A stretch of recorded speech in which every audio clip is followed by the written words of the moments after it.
Dans la vie d'un dirigeant d'entreprise, un jour ou l'autre, se pose la question d'arrêter son activité ou de céder sa société. Mais pour réussir la transmission et la reprise d'une entreprise artisanale, il faut anticiper, se poser les bonnes questions et se faire accompagner. Pour bien préparer votre projet, vous pouvez contacter les chambres de métiers et de l'artisanat d'Île-de-France qui ont pour mission de faciliter la rencontre entre les cédants et les repreneurs.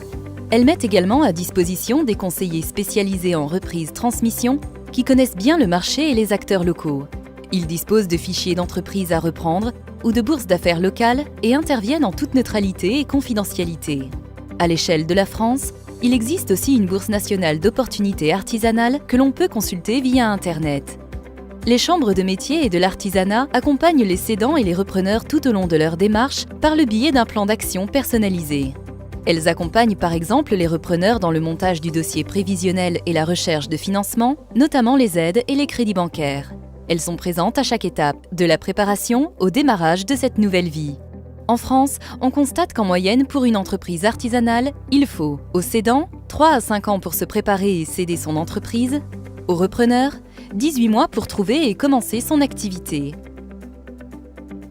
En Île-de-France, 40% des entreprises artisanales sont dirigées par une personne âgée de 50 ans ou plus et 45% de ces entreprises existent depuis 5 ans ou plus. Mais loin de se résumer à une succession d'étapes ou de chiffres, céder et reprendre une entreprise, c'est avant tout une aventure humaine. Madame Lou nous parle de son expérience lorsqu'elle a cédé son salon de coiffure, L'Air Pur. J'ai mis à peu près une petite année de réflexion en fait avant de me lancer dans le projet de la vente de mon salon de coiffure. C'était une décision qui n'était pas facile à prendre parce que c'était quand même une partie de moi-même. Mais une fois qu'elle a été prise, en fait, c'était définitif, c'était ferme.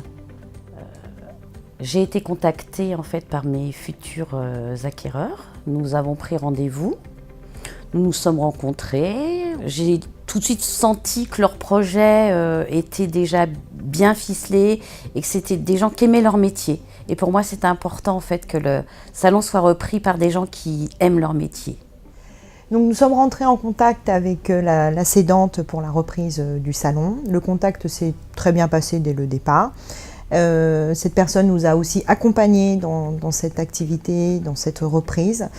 Le rôle de la Chambre des métiers a été important pour nous. Nous avons donc pris rendez-vous avec eux pour les solliciter, pour qu'ils puissent nous conseiller, nous apporter des solutions, les différentes démarches qu'il fallait établir pour pouvoir concrétiser notre projet. Vraiment, c'est très important pour les premières questions que l'on se pose, puisqu'ils sont là pour nous conseiller aussi, pour voir si on est prêt à se lancer ou pas dans l'aventure.